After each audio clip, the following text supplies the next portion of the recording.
Introduction of the mother tongue. How detrimental is it when learning English? Hello everyone, my name is Ivan Rodriguez and I hope you enjoyed this presentation. Mother tongue is a traditional term for a person's native language, that is, a language learned from birth. Contemporary linguists and educators commonly use the term L1 to refer to a first or native language, and the term L2 to refer to a second language or a foreign language that is being studied. An ESL classroom is in a country where English is the dominant language. The students are immigrants or visitors. The class is usually of mixed nationalities, so students don't share a native language or a common culture. On the other hand, an EFL classroom is in a country where English is not the dominant language. Students share the same language and culture. The teacher may be the only native English speaker they have exposure to. EFL students need 1. Lots of practice using English, especially orally. 2. Exposure to living English. Never lead your students to believe that English is a set of rules and words to memorize. And 3. Reasons to learn English and motivation to stick with it. The use of the mother tongue in EFL classes is debatable in the foreign language classroom. However, some teachers believe that the use of the mother tongue can be helpful in learning new vocabulary items and explaining complex ideas and grammar rules. They contend that teachers who master the student's native language have far more advantages over the ones who don't. The 20th century saw massive growth in English language teaching, dominated by the United States and Britain. Now the demographics of English are changing, and this is influencing the debate about how English is being taught.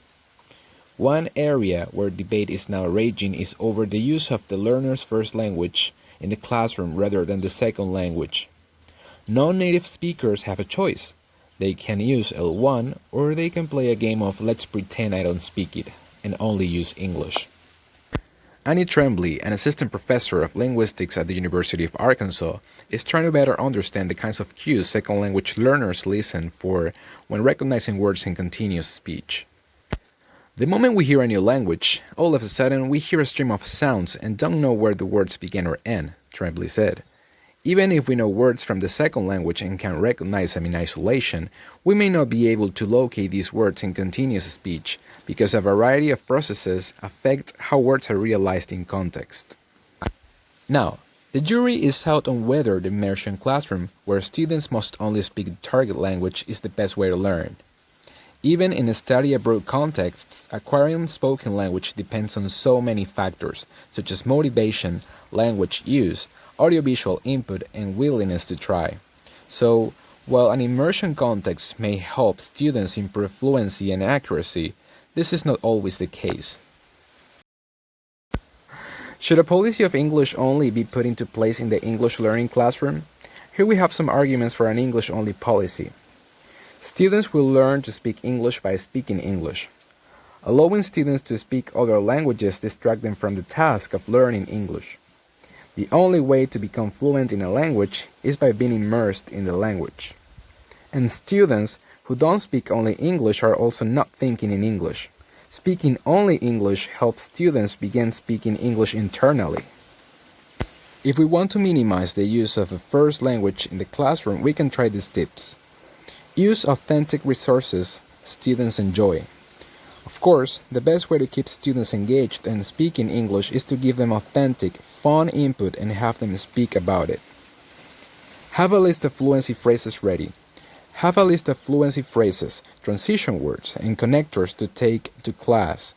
Once students start to use fluency phrases such as by the way, it's too bad, or other little phrases like these, they feel more confident in their speech. On the one hand, there are those teachers who reject the use of L1 altogether or fail to recognize any significant potential in it. On the other hand, there are those who either massively overuse it. Both are abusing a resource of great importance and delicacy, each in their own way. L1 use must be tuned up with effective target language teaching, taking into consideration learners' mother tongue and cultural background and using them to the best of their interest.